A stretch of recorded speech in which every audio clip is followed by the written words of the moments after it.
Lifeboat Live. We have 4 simple rules. Number 1, we don't discuss politics, ever. Number 2, this is not a religious channel, and while you might hear people say, God bless you, or I'm going to pray for you, or I wouldn't have gotten through this without my faith, that's fine.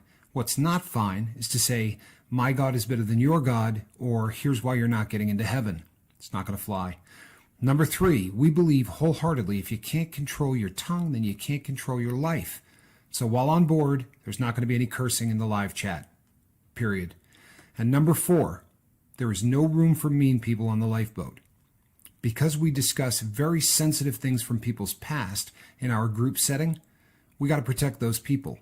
The only way they feel confident and comfortable discussing those things is in an environment that is free of trolls and mean people. So if you're a mean person or you're a troll, we're going to block you for life. And if your account happens to be less than 24 hours old, we're probably a little suspicious right from the word go. Why? Well, because there are people in this world who enjoy being cruel solely for the sake of being cruel. It's not going to fly here. But if you're here because you're trying to get sober and live your best life, then you might find that the lifeboat is just that, a lifeboat. I'm Captain Tommy Scoville, and we will see you on deck.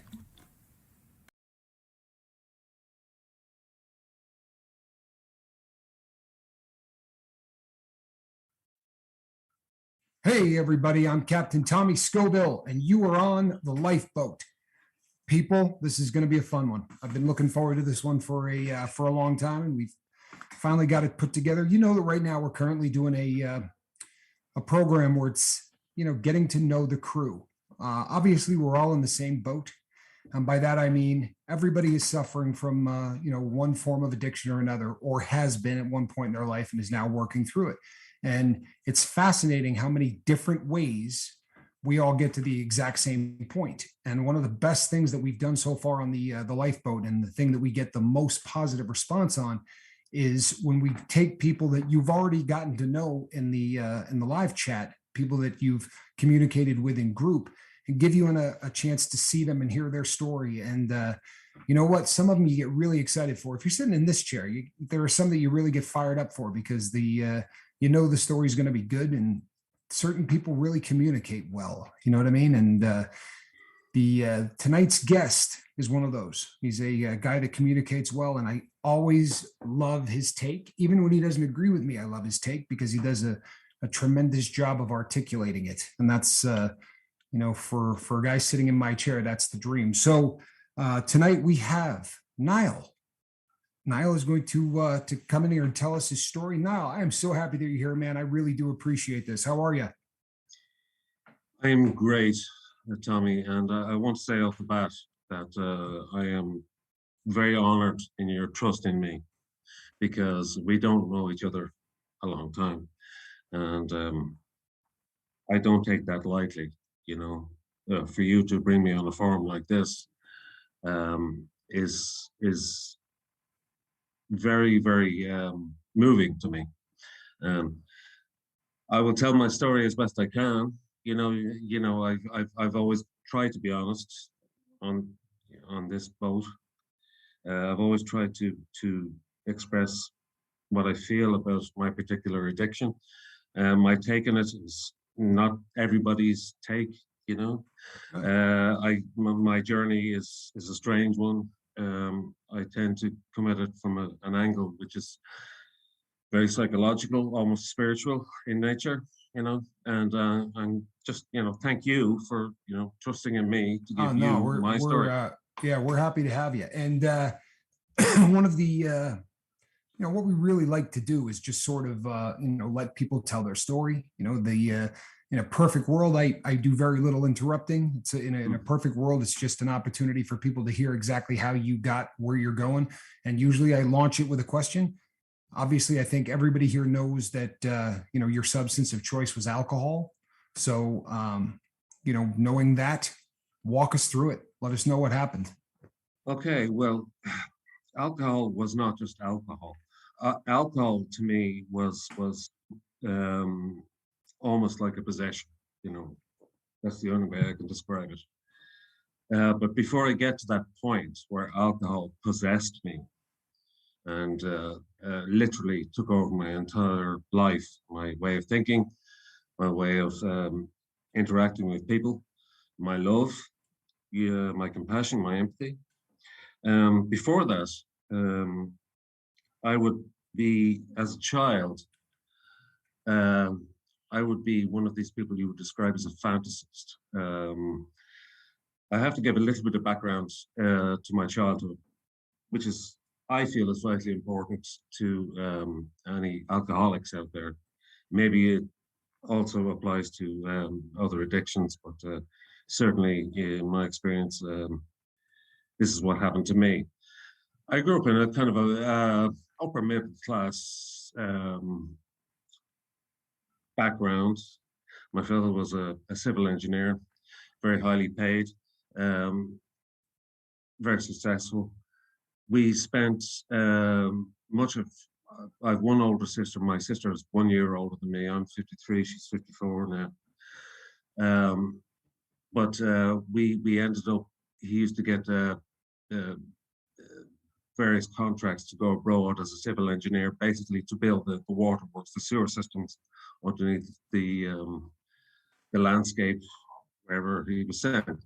One of those places we were sent to Rhodesia at the time, Zimbabwe, Zimbabwe. And then we were in Abu Dhabi, you know, for 3 years, just 200 miles from Dubai. Spent some time in Dubai. We're in London, so we traveled extensively. Um, I will say right off the bat that my experience as a child was very insular and very. My father was a very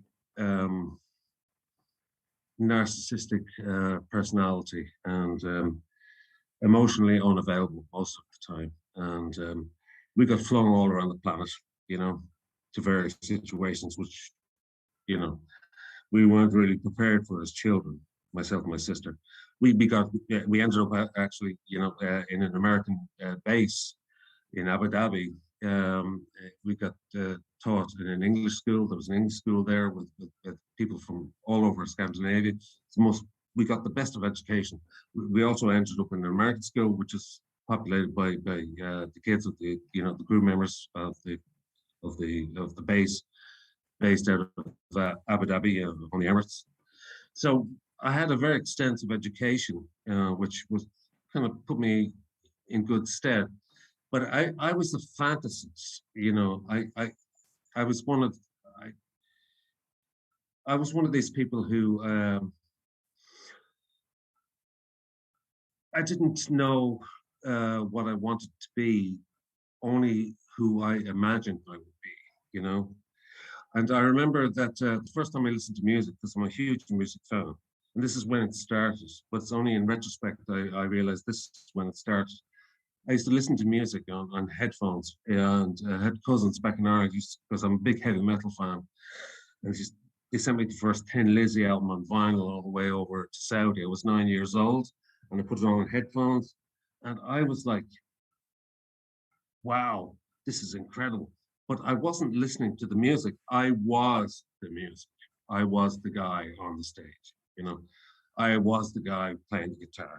I was the guy who was playing the bass. I was that person, you know. So already my personality was detaching itself because my home life was emotionally unavailable to me. There was a lot of fear in the household. My sister was pretty unwell, depressed a lot of her early childhood. It got a lot worse. I'll touch on that later on. So I became one of these fantasists, you know. And when I say fantasists, I don't mean that like S&M or anything like that. Right. Just, Yeah, I you know, got you. You created a world that you were living in that wasn't. yes, that Yeah. wasn't me. I created the perfect world, you know. So we eventually ended up back in Ireland. Very unhappy marriage between my parents. My father was, uh, you know, he's still alive. He's in his 80s. My mother's alive. She's in her 80s too, which means there's hope for me living past 60. um, but it's a terrible, terrible life. My father, alcoholic as well, I should mention. but violent alcoholic, and yeah, terrible. It's you know the way sometimes, guys. I warned you. You need to rein me in because I can go off on a kind of a. I Sure. haven't even started on my story yet. You know the way Oh, I think sometimes you have. you can remember things from your childhood. My father was a terribly violent drunk, so he used to go to wherever we were living. He would find a bar down the local village, or he would find, at the time we were living in Zimbabwe, I was 4 years old, 5 years old. And I remember my father was like lying on the bed, and it was very, very warm in that country. And we had this half door. And, I remember walking to the room and he was lying on top in his underwear, and just all these bruises were all over his face. And I said, "What happened to you, Daddy?" And then I opened, we had this half door. I just kind of pushed over one side and I saw a dead cockroach on the ground. I said, "Did the cockroach bite you?" And he says, "Yeah, the cockroach hit me. The cockroach hit me." You know, so that's always stuck with me. And also different aspects of growing up in a very dysfunctional arrangement. My father had which they've always denied to this day, but I have a very clear memory of it. Myself, my sister have a very clear memory. We were on a train going from Cape Town to Durban, and my father was in a psychotic alcoholic fit. Is the only way I could describe it. He was basically screaming out the window at the platform at the people passing by on the train. Obviously, somebody said something to him, and I remember vivid memory of my mother packing myself and my sister at a very young age into a kind of a small little cabinet where you store luggage. She says, "You stay there, you stay there," and that was like very traumatic to me. And there's a number of other, kind of flashbacks that I remember from my childhood. So my alcoholism, uh, I think I was kind of between my fantasist ideals and my fear of my parents and my insecurity about the world. I think I was set up with my personality to actually, be number one online for this addiction. Um, we came back to Ireland eventually. Um, we got a lot of bullying in school, myself and my sister, because we spoke with these kind of semi-English, semi-American accents because of our education abroad. Uh, but I grew up pretty quickly, um, and I was never violent or anything like that. But I was kind of was detached from everybody else in some fundamental way. So I used to drift towards the outsiders, the guys I was comfortable with. And that went on for a number of years. Some of them used to smoke weed. I never got into weed. It used to make me feel ill. Thank God, it's like a miracle. I didn't get into that, your drug of choice. But that's only, it, that's only like, a leaf in the wind. It could have gone either way. Right. I just happened to fall into a guy who was cooking up some cider in his shed at the back of his parents' house, a schoolmate of mine. And I tasted it first, and that was terrible. I tasted rubbish. I got sick, and then I remember going to at 15. I was pretty tall for my age, and I had facial hair, so I was able to get served in a bar. And then I ended up in a disco, in the early 80s. And all of a sudden, I was handed this bottle of amber liquid, Heineken. And I took one shot of that, and I was off to the races. That's literally the way it happened. All of that fear, all of that doubt, all of that fantasy that was building in my head that didn't have an outlet. This amber liquid all of a sudden gave it to me, and it was like I became this really jovial guy, great fun to be around. I felt really incredibly powerful and empowered with this substance, at 15. So it was like the Uh, fantasy you had been building in your head all of a sudden became real with the first time that yeah, because it became this was like the gateway. Yeah, oh, yeah. So instant confidence. Yep. yes. Um, so I fell immediately into the deep end of alcohol addiction very, very quickly. It became my greatest companion. Um, During those formative years, when you're say between 15 and 18, which is like post-formative years, really, but they're still formative years. Sure. Um, I met my first girlfriend, you know, and I remember, nonchalantly kind of wandering over to her with a beer in my hand, saying, "Oh yeah, how are you? Yeah, this is my name. How are you?" We didn't fall in love. I didn't fall in love with her. I was in love with the bottle already. Just the bottle was dictating what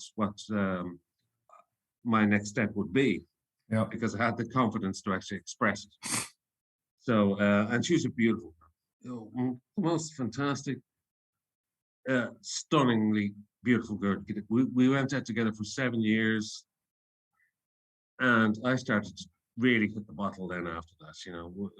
Of course, during that time in the 80s, it was all about going to the pub. It was all about, you meet your friends, you go to the bar. They used to joke at me because I would actually run ahead of everybody else, to get to the bar first. I used to get so excited, to get to the bar first, because I used to love the first taste of that amber liquid, or in later years, the black liquid, sliding down my throat. It just kind of opened up a whole new um, fantasy world to me. And even though thought I was devoted to this girl, I was immediately unfaithful. I went on holidays with my parents, and I immediately went off with somebody else. I didn't think twice about it. She found out about it, and I was kind of bemused. Why is she so upset? It's no big deal. And I knew then that the alcohol was kind of sapping something from me that wasn't yet formed.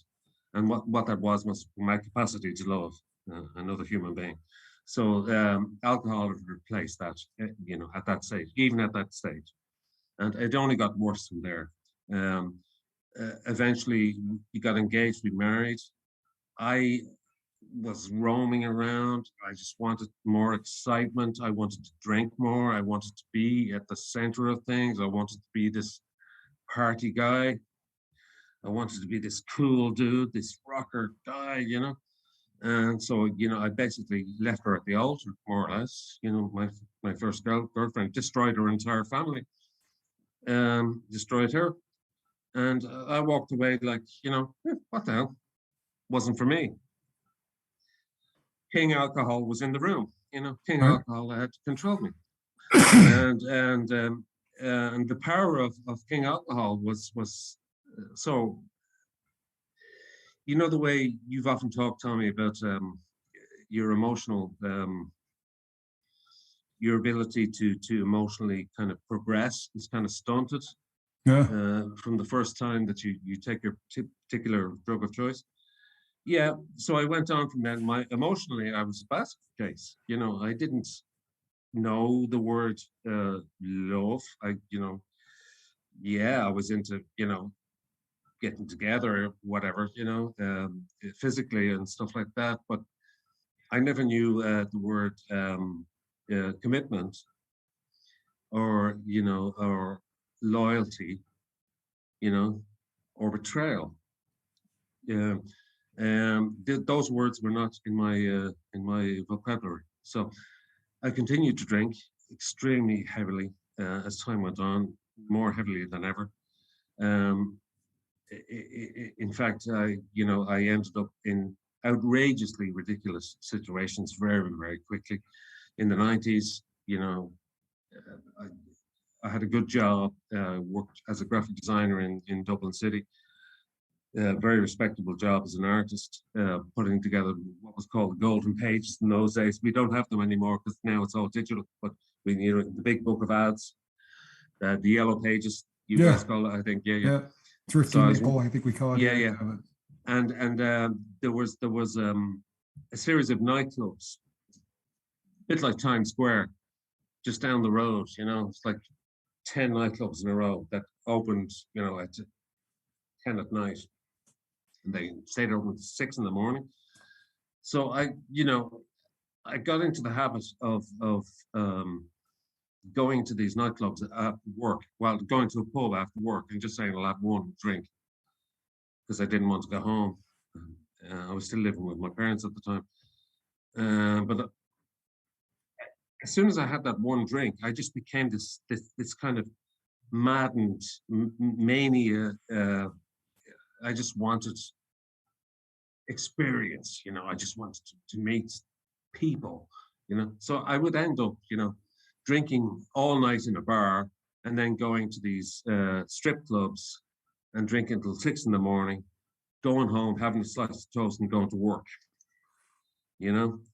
And and all of this, while all this was going on, I met my soon-to-be wife in one of those strip clubs, and she was much older than I was, and I was sitting in the corner, shit-faced on, sorry for the language, You're good. on very bad white wine, you know, and we got talking because I could always give it this. I could always, Right. you know, and maybe she felt sorry for me, or maybe, you know, that there was some connection. I certainly didn't feel it, but for me, and this is the honest truth, Tommy, I felt this was a way out. I said, "So this woman is pretty smart. She obviously has money." I didn't rationalize it consciously at that moment, but I said, "Let's see where this goes," right? And within 2 or 3 months, I proposed marriage to this woman, and I didn't love her. I didn't know what the word love meant, and we we ended up getting married. Very quickly, we had two beautiful children. Within a beautiful house, she had a great job. I had a great job. But King Alcohol was, you know, had his own designs, and I decided to sabotage my life once again. And one day, I can actually pinpoint the moment. It was during the summer. I became one of these guys in shorts and a t-shirt and mowing the lawn, you know, out the front. And I remember looking across the road and to say there was my neighbor was doing the same thing, and my next door neighbor was doing the same thing, and I was like, holy, holy crap! I'm I'm one of these guys. I'm one of these guys now. No, no, I can't be one of these guys. You know? Pleasant Valley Sunday. Yeah, yeah. It's like I I have to sabotage this. I mean, you know, I have to destroy my life here. You know, that wasn't my thinking at the time. My thinking was my alcoholic brain was thinking I have to improve my life. Yeah. I have to get away from this. So I made a decision to drink more and justify my own actions by having an affair, and which my wife was willing to forgive. I didn't really care one way or the other at the time. And then eventually I walked out the door and abandoned my children at 4 and 5 years old. Um, um, and the decision was made on this with a stomach full of alcohol and a head full of madness. You know, I convinced myself that, you know, that wasn't for me, and this is the best thing. They're better off without me. I don't want that. Talk about totally possessed by alcohol. Um, and for 20 years, nearly 20 years, uh, that was back in 2002, my drinking just became ridiculous. I would be literally drink myself into my tolerance was so high for alcohol that I could literally get paid. I was still working, semi-working, but I was pushed back to the back room, eventually. It's like, we don't really, we know there's something wrong with Niall, but Yeah. we don't want to fire him because we like, you know. So I get pushed back and at one time I was a manager in a graphic design company in a large printing house, but yeah, I just couldn't hack it. I was drunk. In As soon as I woke up in the morning, I was drunk. As soon as I went to bed, I was drunk. Um, I couldn't face myself anymore. All of a sudden, I was getting moments of clarity, and I was like, "Holy, what did I do? What is going on?" I said, "No." And then I got involved in a series of codependent relationships, which is natural. Uh, you know, uh, uh, with a series of women who were as crazy as I was. You know, they might have been alcoholics, but they had that's what codependence is. That's Uh, right. it's pretty much a connection of dysfunctional minds, kind of hate each other as much as they need each other, and love each other as much as they need each other. So I went through a series of those. I went through a series of ending up in the most naively ridiculous situations, agreeing to share a room or a house with 10 other people, with one toilet, and some guy would call around and collect the rent at the end of the week, and sometimes there'd be stuff stolen, there'd be people passed out in the hallways, and and I still didn't get it. I was like, you know, this is this is the way it's meant to be. I mean, it's just, I'm trying to find myself. I'm trying to explore things, and I feel hard done by. I was trying to convince myself in my alcoholic head. Um, and Eventually, after so many, I could spend the whole night, which I'm not going to, obviously, but I could spend the whole night talking about, the time I walked into the sea. I decided that it's kind of one of those funny stories. Earlier on, with my uh, first girlfriend who I was engaged to, there was a long bus journey.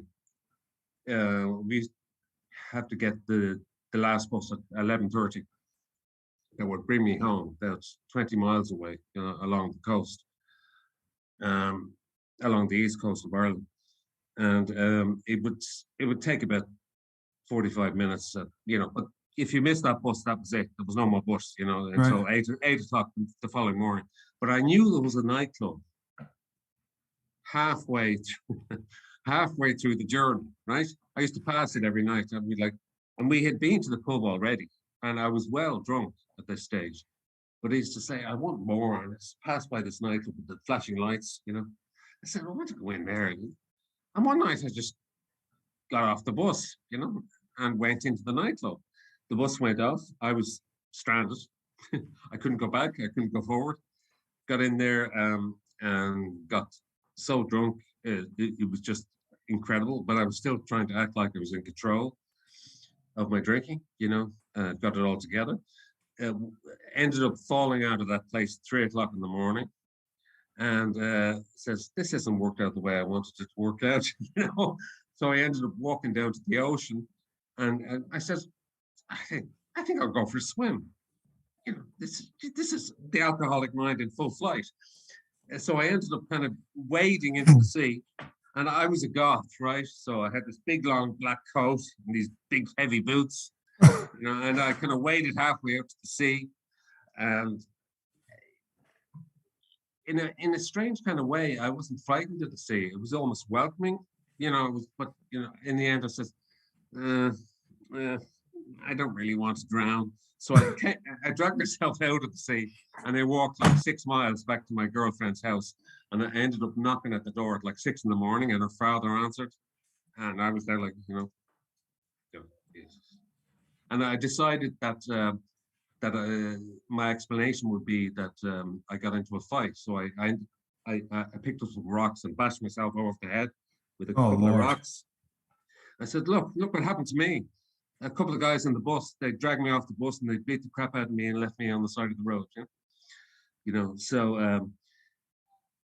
So that's just one taste of it. But fast forward after that, from 2002 until 2015, it was just like absolute and utter chaos. Never. What's funny, Niall, is that earlier on when you talked about you were just going to go in there and have one.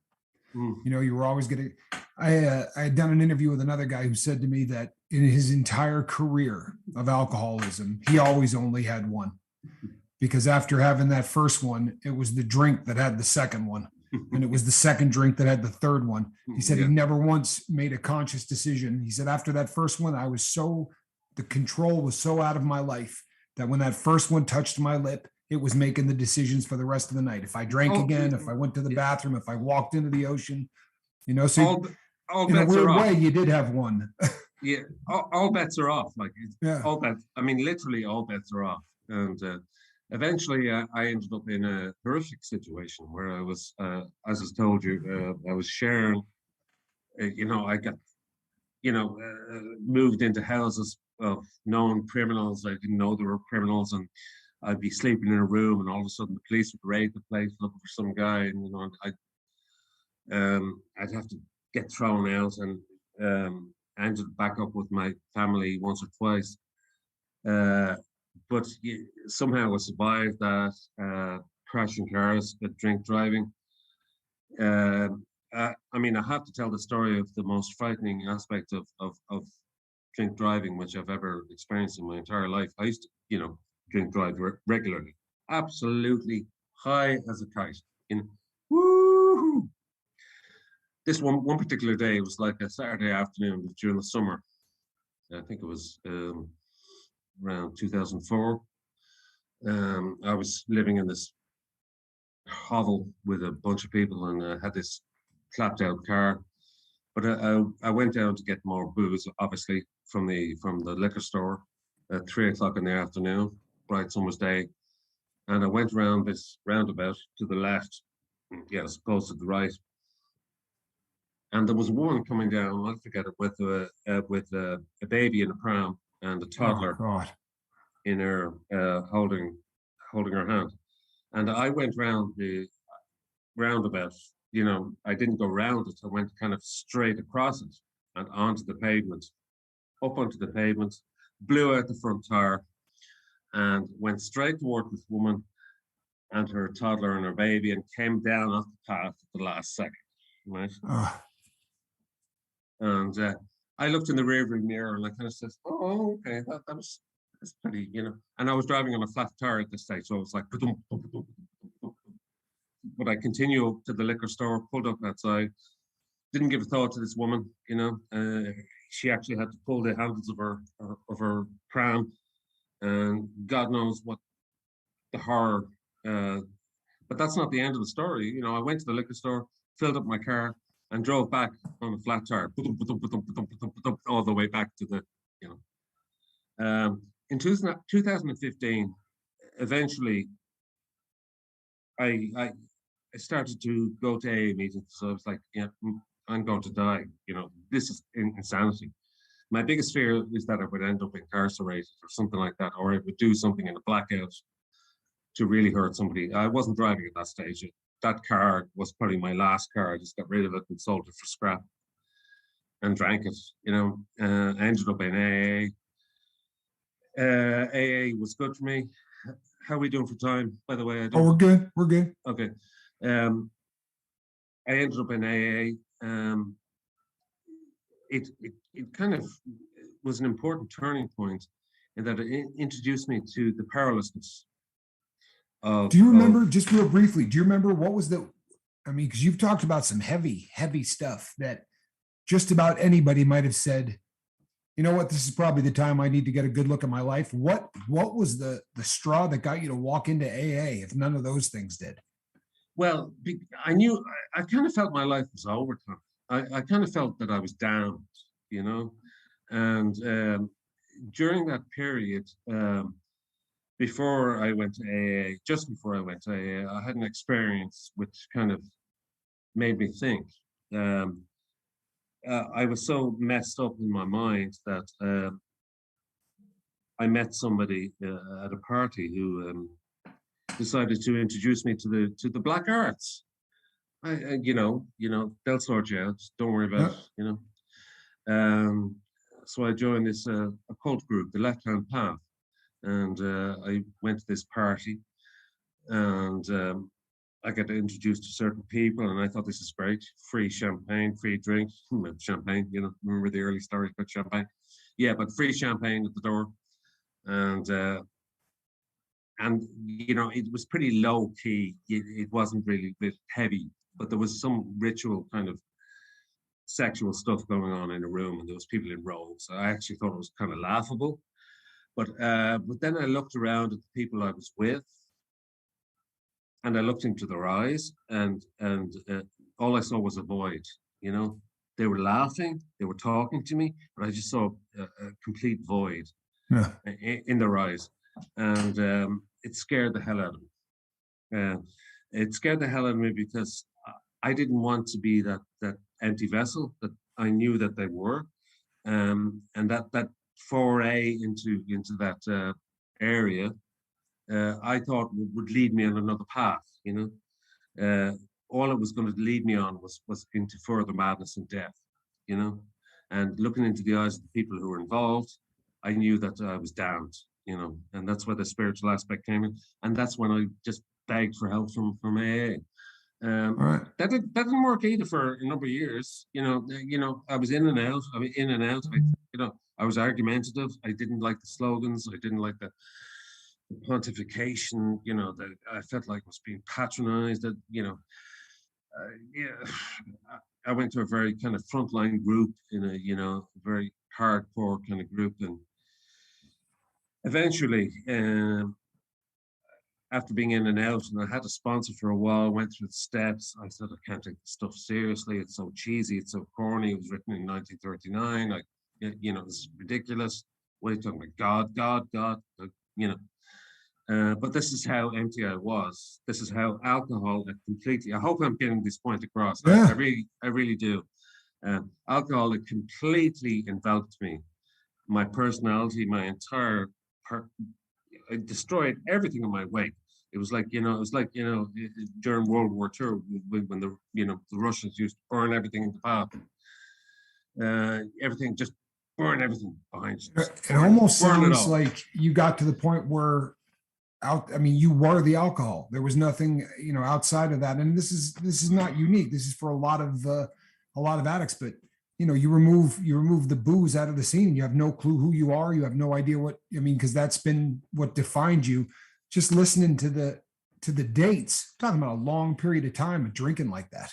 Massive period of time. And I think what happened in 2015 did make me stop drinking.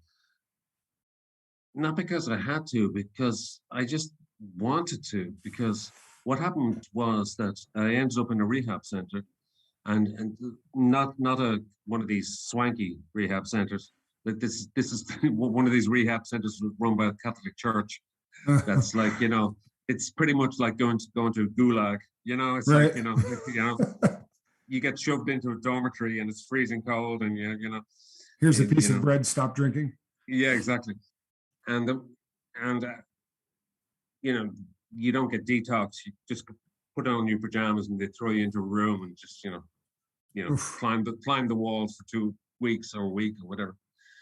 But one particular thing happened. I guess for the first time, I saw somebody else who was as bad as me. Somebody was brought into detox, and I was about 2 weeks sober in the rehab. And I could always talk a good game, so I volunteered for detox duty, which means that you're basically there in case somebody freaks out in detox and tries to kill somebody else or whatever. How they decided, that I had no training. If somebody decided to strangle somebody or hit somebody over the head with a chair, but anyway, they used to put somebody in charge. And this man was brought in, and he was older than me, and he was in such a bad way. I've never seen anything like it in my entire life. And they brought him, and he was covered in slime and water and maggots and insects and leaves. And they just put him in the detox unit and put him on a chair. And he was like this. And I said to him, I went over and says, "What happened to you?" He says, "I fell into a hole I couldn't get out of for 3 days." Oh, And it turned out that this man lived in a very rural area of Ireland. And he went on a binge, and the nearest bar was 10 miles away. So he used to walk like 5 or 6 hours to get to this bar and walk back. Sometimes the local police would bring him back, sometimes they wouldn't. But he fell into a drainage ditch, and he couldn't get out of it for 3 days. And he was literally, up to his waist in water, and he just kind of, and somebody found him eventually, and they dumped him off at the doors of this rehab center. He was stinking. His clothes had to be removed, and I actually went in and I showered this guy off, and we ended up kind of hugging each other, and I kind of knew that was the day I was sober. 'Cause, I was looking in the eyes of myself, So, sorry for getting emotional. It's not like oh me to no, get you know emotional. what? No, when you said I had never seen anyone this bad off, and I almost said, and I didn't want it to come out wrong, but I was going to say, boy, if you had had a mirror during any of that time, you probably would have seen somebody that bad off. Yeah. I mean, because what you've been describing is, the difference between you and that guy is he fell in a hole. I mean, that really is, but Yeah. I remember moments of clarity like that where you got just enough sobriety under your belt that you see somebody and you go, "Oh my God, please tell me I didn't look like that." And it's just, there's a shock value to that I think is, it's healthy as hell. I mean, it really is. There's something beautiful about that. Yeah. And I'm kind of aware that time is ticking on. So I'll kind of draw this to a close by saying that alcohol is no longer the problem in my life. It was taken away from me. It was a miracle. And it was down to that meeting. That's why I got emotional. It was at that moment. I was looking at myself with showering down this poor man, and putting him to bed. Alcohol stopped being a problem, but life continued to be a problem, and life continues to be a problem to this day. The demon alcohol has never gone away. It's not about drinking anymore. It's about trying to live, These days I suffer from severe bouts of depression, which are just come upon me. I've left so much baggage and destruction in my wake that I can't take any of that back now. My children still won't speak to me. It's just I'm not sure whether they ever will. And I wouldn't blame them. A father who walked out on them when they were 4 or 5 years old. I would like the opportunity to. I wouldn't even know what to say to them if I did meet them now. How do you explain that? How can you possibly explain what I've explained to you tonight? To young people in their 20s. I had an opportunity to do that a little bit. I mean, I didn't walk out in the same way, but you get sent to prison and you're walking out of someone's life. So, I mean, I remember, my daughter was, when the first time we had a talk on the telephone, she was talking to somebody that for all I was a perfect stranger. The only thing that made me anything other than a perfect stranger was the fact that they had told her that, I was her father, but yes. She addressed me as Tommy. And it was a rugged, crappy phone call. I mean, it really was. As much as we tried, both of us tried really hard to make it otherwise. But if you ever can get your foot in the door, you'd be really surprised at at how fast these things can heal. Because what happens, at least in my case, is that, and you described it so perfectly. You just said, what do you say to those people? Good God, just send them to this video. Honestly, send them to this video, because this right here, look, just like we said, you had that first drink and you never made another decision after that. You didn't walk out on your kids. You didn't. Booze walked out on your kids. Yeah. And in the short time that I know you, it's not something you would have done. But we get so ruled by the substance. It really is. This is why I always do the I'll make reference to page 2, Tommy, because the guy that I am today isn't recognizable. When I run into people who know me, that all of them keep going, what's the angle? Right. You know what I mean? I know there's got to be a bag of heroin somewhere in the house. Like, what's the angle you're working? Because there's no way you're, this is really who you are. But I think you get to a point where, once you're able to break away from that substance, and I really appreciate the honesty in that, very oftentimes when people tell you their story, they talk about just how perfect life is. And the truth of the matter is, it very often isn't, but it's so much better than the alternative. And the video I did the other night, as much as sometimes it really sucks when you're going like this, it's a whole lot better than this. Because I did 3 decades, and I know that when you were partying the way you were doing, there's no highs and lows. There's just wasted. There's no good days. There's no bad days. There's just wasted. And when you start to get to the point where you can appreciate the good and the bad of life, the bad sucks, but at least it's real. There's nothing worse than baseline addiction. Yeah, and just one thing I wanted to emphasize, just to finish out, and let Mark come in, is that this is very serious. Addiction is for me anyway. It was completely and utterly has destroyed my life. It continues to destroy my life. I'm not sure. I'm trying my best to deal with everyday life. The guilt, the remorse is there. The depression. It's like the shadowy figure is always in the corner. I remember that. I think I might have sent you a link one time. I'll end on this, Tommy, from Richard Burton, a world famous actor. He was married to Elizabeth Taylor, and he died a chronic alcoholic at 58. But one of his times he was sober on his 5th wife, whatever. He said something very eloquent on a talk show in the 70s, and the guy asked him. He says, "How do you know when you're in trouble with drink?" Because he was famous for his drinking. And he said, nobody quite knows which drink it is that leads you from being a happy, sociable, happy-going. Are we still on? I see yes.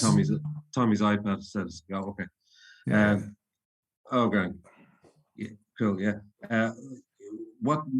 Nobody knows what drink it is that leads you from a happy drunk, into a morose, creaking, nightmarish person. It's always 3 o'clock in the morning, and there's nowhere to go, and it's November, and it's raining, and you're miserable and hungover, and you're full of shame and self-hate and self-loathing, and you think about the shame that you brought on your family and upon yourself, and the shames you've endured and what you've gone through. And that's kind of like, that always kind of struck me as kind of a very perfect analogy of when alcohol just kind of grabs you by the lapels and just drags you into the abyss, So I'm not saying I'm out of the abyss, but I'm kind of working on it. So thanks, guys.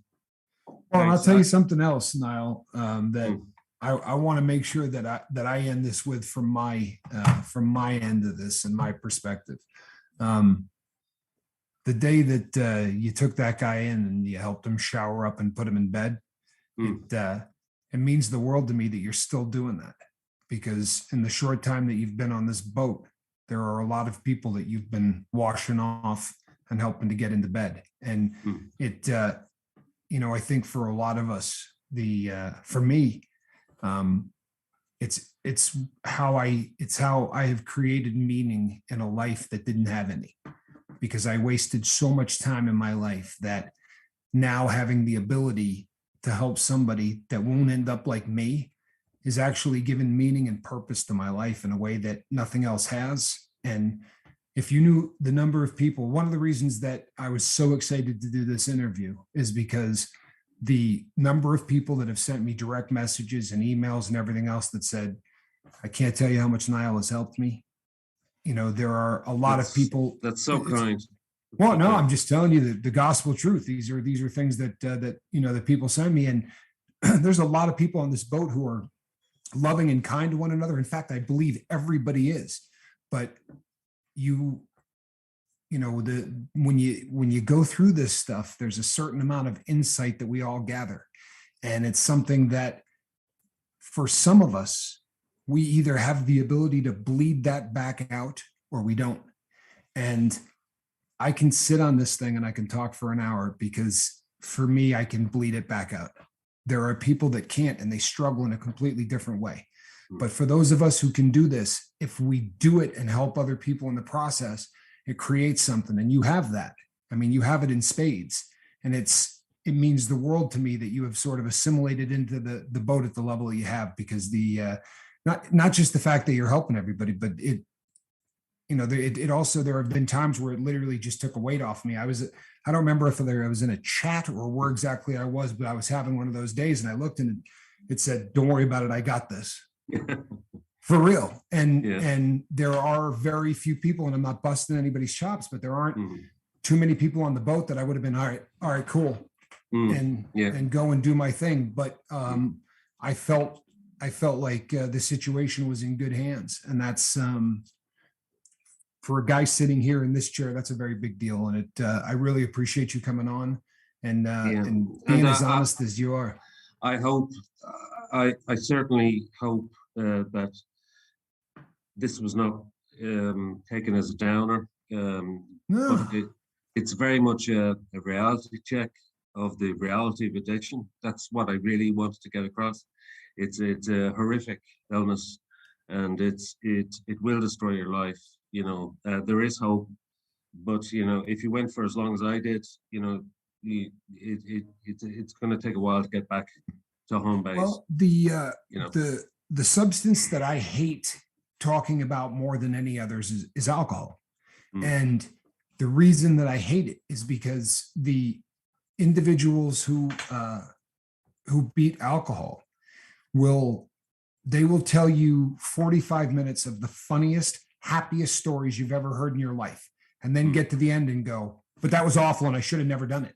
And if somebody had just walked by and listened to it, they'd have been like, I want to be with him for the last 20 years. That sounded like a pisser. You know what I mean? Like, and it always leaves a filthy taste in my mouth, because the drunkalogs. You've been to AA, and guys get up and tell these just funny, hysterical. I want someone to tell the truth. I want someone to the time you walked into the ocean, you know what I mean? That's funny, but nothing about this story. No one's going to hear this and walk away and think booze was a good time. And to me, that's a public freaking service. So as far as it being a downer, I would rather have it be honest, and I would rather have it be exactly what it just was. So if it was a downer, good. You know what I mean? It's not by definition, the drug is a downer. Alcohol, literally by definition, is a downer, right? Exactly. It destroys lives like nothing else, and they sell it at freaking 7-Eleven. So I honestly believe if it makes one person think, Jesus, I don't want to end up like Niall did. I don't want to go down that far. If it makes one person to think that, I will have achieved something. Well, and I guarantee you have. And the best thing about stories like this, again, the reason that I hate the horror stories of alcoholism is because kids 18 and 19 and 20 high five when they listen to them. But I don't think anybody in their teens is going to listen to this and think that this was a good time. And that's awesome. honestly, that's awesome, because this, if you're listening to this, because this will be up for years. If you're listening to this and you're 19 and you're in a fraternity house doing beer funnels, this is how it ends. For real. It's all fun and games until it's not. And like he was just saying, no one knows exactly what drink that goes from to regret and, walking in the cold and wishing you were dead. And I think that was a great end to your story, because that's really what this is about. And for the people who are going to be in party age who are going to hear this, pay attention, back up and listen to it again, because there's the disservice. I mean, it is what it is. This is the most accepted drug on the planet, but it's a great, social lubricant and all of that, unless it isn't. And for the people that it isn't, this is how it ends up. And this is how it ends up. Right. It doesn't matter how we're all in the same boat for a reason. And I really, I don't know, man. I like the brutal honesty of this, and I liked the tone of it. I really do. I think this is awesome. Well, I'm happy to hear that. And thank you, Tommy. It's been a pleasure. Oh yeah, no two ways about it. And my bobbleheaded partner's been doing this for about Mark. 10 minutes. Yeah, right. He's been the poor guy's he's got teeth jarring loose in the back. Whatever. No, but Niall, thank you. Honestly, this is something I think that me and Tommy both have struggled to be able to cover this one, and you've done it in such a great way. It's amazing, to be honest with you. Because that's something that, I know Tommy fought alcohol a little bit. I'm not sure exactly how deep he got into that, but obviously our drug of choice wasn't yours. And, we had to go look for our stuff. All you had to do is take $3 down to the gas station and get your fix. Yeah. And that does add an extra layer of things. And, like Tommy said, thank you for being honest, because yes, there was some funny stories in there, but the fact you said, my kids, I walked out on my kids, that right there. And when you say you looked in somebody's eyes and it was a void, those are key moments in somebody's life that is very personal, and anybody should feel honored to be here when you let that out. And this is something that me and thank you, Mark. Yeah, thank you. It's something me and Tommy talk about a lot, as far as how we get these things out here like this, and this is how we do it. It never gets, me and Tommy can sit up here and throw all the stats, throw all the biology at you, all the chemical stuff that things do to your body, but we can't do this unless we're talking about our own experience. Yes. And this is a negative part of the internet that we have turned to a positive. Very much so. You can say whatever you need to say right here, and I think that this does, the fact that you're not like in a real auditorium talking to thousands of people allows you to be more open. And obviously that works reverse with people that want to be mean or nasty or whatever too, because there's no accountability there. But you said getting your foot in the door, I'm telling you, with your kids, this is a good way to do it. Yeah. Honestly, it really is. And Niall, when this takes about 4 or 5 hours after this gets posted and YouTube has their fun with it and all of that, and then the live chat will be put back on it. You need to go back and watch this and read what people have been saying. Yes. Honestly, you were going to miss the most important part of this entire thing if you didn't see what people were saying when you were talking, because they get it. You see, trust me, when you read these comments, you're going to have a real handle on just what an amazing job you just did. Please go back and read these, because I'm going through it right now. And there's nobody in this live chat that didn't get this talk. This is amazing, Niall. It really is. Yeah, I do feel a little bit sad after going through the conversation, but I think it was necessary for me to explain it in the way I did. I could have gone into a lot more detail, if you had 2 hours, I could have explained exactly everything I had done. Well, you know what? We'll have another hour later. I would have no problem. Yeah, we'll get you back on here, man. This is like an overview of what alcohol can do to people like me. That's why I introduced this with the term the fantasist. if you don't have a grasp on reality as a young child, I do believe, you know, a lot of things start in childhood. And I mentioned earlier on, I would mention my sister again. My sister's bipolar, and she has never been diagnosed. She refuses to, and she suffers from extreme mood swings, highs and lows. We're very close, and she's never become an addict of any kind. But I believe that our childhood experiences, you know, you can't deny that there is a link there to our background and our dysfunctional upbringing.